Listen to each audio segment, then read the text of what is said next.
Treasurer's Office ug City Assessors Office nagpasalig sang mas maayo nga performance matapos maghakot sang award.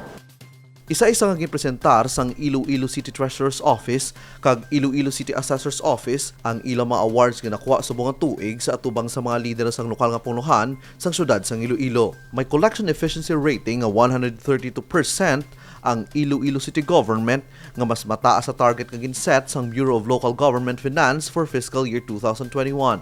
Ini na base sa collection efficiency sang apat ka mga locally sourced revenues, kaangay sang real property tax, business tax and other taxes, fees and charges, and economic enterprise. Gani nakuha sang syudad ang mga awards kaangay sang top 1 ang Iloilo City Government sa mga highly urbanized cities sa Region 6.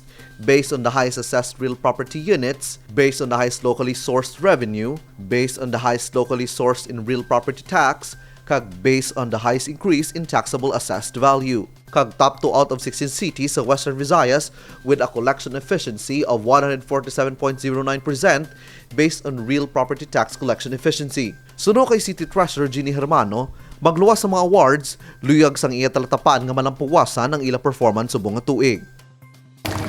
Himo sa ila civic duty, agod nga magbayad sa ilang buwis o fees and charges sa city.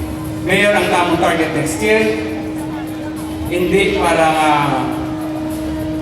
mapaton sa award pagit, kundi nga to be a better office. I-exceed ang performance po. Kung may mabot na may award ni Man Mayor, it's an icing in the cake. Pero ang among target next year is to exceed our performance this year.